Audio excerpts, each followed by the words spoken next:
How's it going, Marcus? Good. Juice goes from 8 catches to none last week. Jaheim and Josh only got 1 apiece. I guess if those guys are considered your game breakers, what do you got to do to get the ball in their hands more? We had to call plays where they're out there, and then when we call their number, they got to run the routes and get open and have good understanding of time and spacing. I think the defense we played did a really nice job of being aware, especially where Jaheim was, and could play coverage over top of him most of the game. So we got to get used to that. And I think Jaheim took a huge step. He made some really, really good plays without the ball, blocking and doing some of those things, which now when he's out there, I think people have to, will have to look at him a little bit differently because he's not just out there touching the ball. He's doing a lot of really nice things in the run game. And so that was huge. But I think, we can design all these plays and stuff, but we have to go out there, get open, get the ball to them. And, if coverage dictates it, we can't force it. You mentioned them getting open and all that. In your view, have they been doing that, or has the defense been taking that away these first 3 weeks? I think Juice especially has been getting open. I think that Georgia knew exactly where Juice was most of the day, and I think they did a really nice job, keeping us from getting easy balls to Juice for sure. We tried to get him a couple.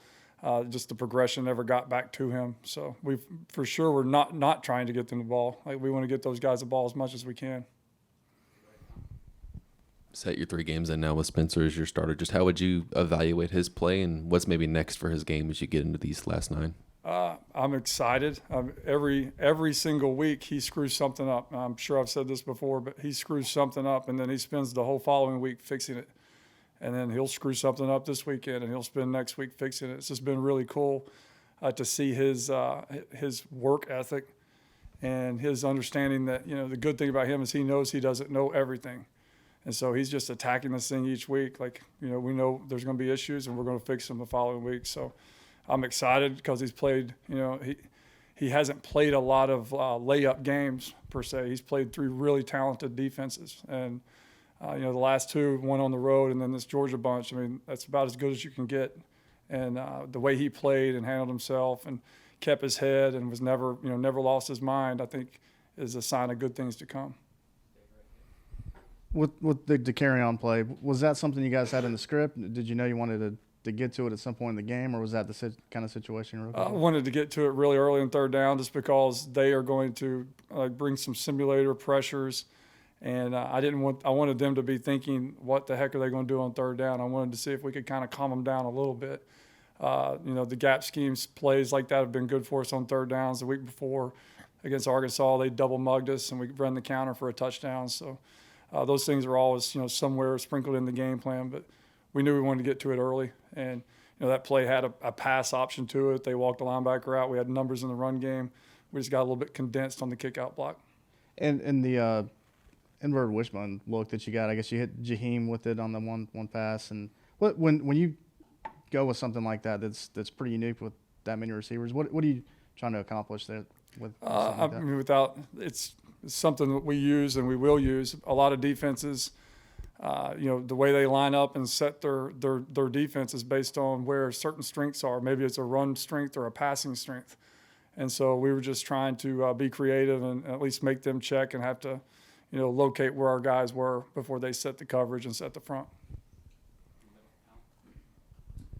Spencer was talking about a little bit after Saturday how he felt like he was pressing a little bit. You guys were falling behind in the game. How do you, as an offensive coordinator, kind of balance pressing versus still staying patient within the game plan, even when things aren't going well? It's a great question. I mean, that's a unique tool and quality that you have to develop. Obviously you're going to press a little bit, and the urgencies is going to continue to grow a little bit throughout that game, the way it was playing out. But I think he just has to trust his abilities and trust the guys around him that eventually, there's going to be some plays made that get us back in the game. That offense has kind of started, team itself started slow the last couple of weeks. Just what as an offensive coordinator can you do schematically to maybe get this offense in a flow earlier in games than what it has been? For sure, great question. We just had to go and relax and attack people. I think that the Arkansas game we started and then we had that one penalty and sputtered a little bit, but we got the ball moving. Utilizing some tempo. I think those are some things that we can do and we'll continue to do moving forward, but it's going to happen. And we've had 2 really good weeks of practice. Had a good practice today, so don't know when, but we're getting close. I kind of asked Shane a variation of this question yesterday about maybe incorporating some of the stuff that Spencer did in the past at Oklahoma and having him doing more of that stuff? I mean, is it as simple as just saying, hey, let's get back to some of that, or are you guys doing? We've got a lot of passing game stuff that he's done in our offense. I mean, if you look at one of the third down plays we ran a couple times last week, that was straight out of Lincoln Riley's playbook. So, we're going to do whatever it takes to get, him comfortable and, get our guys open, get our guys running in space. Yeah, you just mentioned getting Shane comfortable, and getting Spencer comfortable, and we talked with Shane a little bit about that yesterday. Just in general, not even with Spencer, when a quarterback's talking about what he's comfortable with, does that mean the types of throws, or I prefer a 3-step drop or a formation? What is that comfortable? I think it's the drops, the throws, the types of patterns and routes that we're asking him to throw. I think he's got it, certain ways, pure progression throws versus a 1 high or 2 high look. There's some throws that you go out and if it's cover 2 or 2 safeties, you're working to the right. If it's 1 safety, you're working to the left. Some guys like those. There's a mixture of different formulas and how to throw the football, obviously, and he has his favorites. And we just try to dictate and, put those and organize those for him and his brain, third downs and other situations where he can be successful. Marcus, I think you guys are hitting on big plays at a much higher rate than you were last year. Is there anything you're seeing with this group beyond just got guys that are going out and making plays, or is there something you're seeing that's different maybe with this group that's being able to hit some of those home runs? We missed some against Arkansas, but hit some. We hit the one the other day against Georgia. I think it's just we got some good players, whether it be at tight end or be the receivers that can stretch the field, and we don't really worry about throwing the ball up to them, and they'll jump up and catch it and hopefully protect the football. So we got to continue to do that and obviously make a lot more big plays moving forward. Hey, Marcus.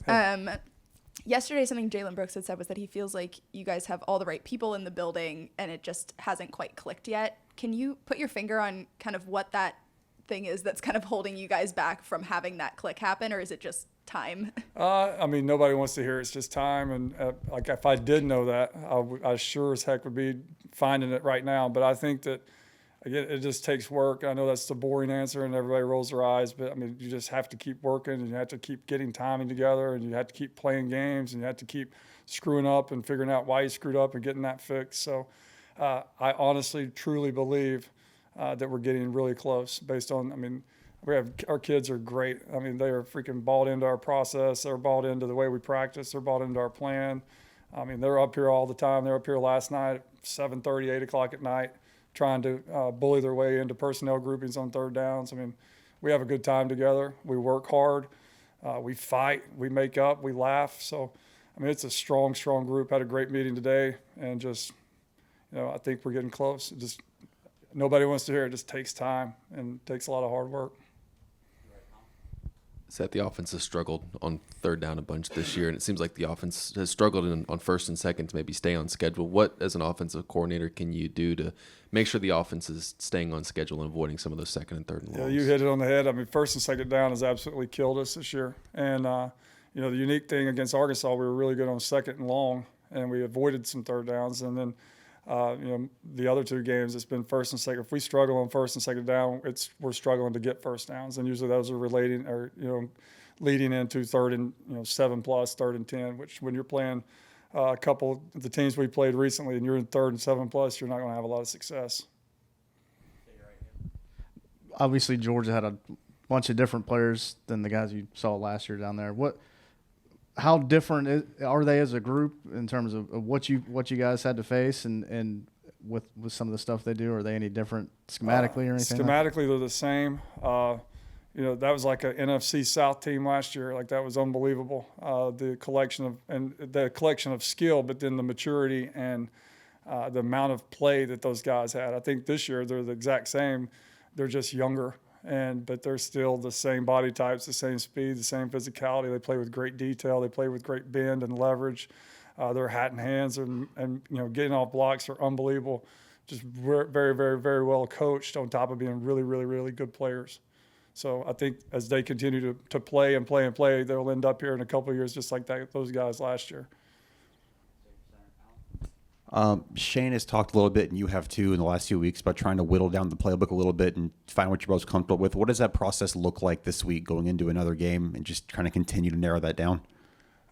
Just like you said, just try like heck to allow our guys to play fast and not have to think and just go out there and react and use their athleticism. So each week we try to thin it as much as we can, especially in situations, because that's when you can, third downs and red zone and goal line, you can add up on some plays. You'll turn around and you'll have 90 plays, and we don't want that. So I've been very cognizant of how much we're giving our guys and trying to have a lot of carryover from week to week.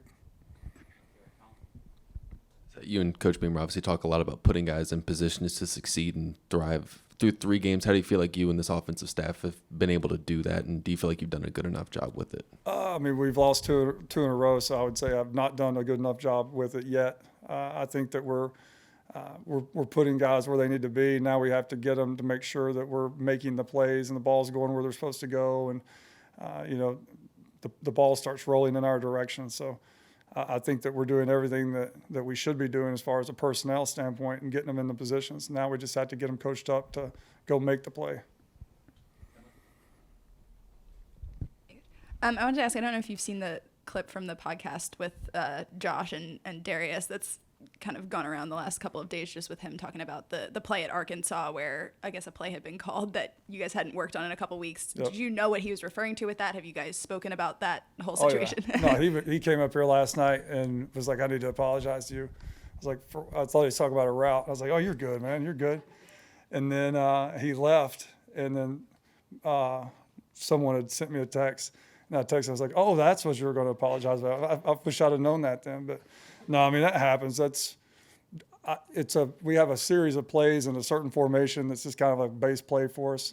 They gave us the exact look that we wanted, or that we needed in order for that play to be successful, and I called it. And we hadn't repped it in about 3 weeks, so I shouldn't have done it. But I can't promise you I won't do it again. I'll try not to, but we have base plays that have to be able to carry over from week to week. Thank you, guys.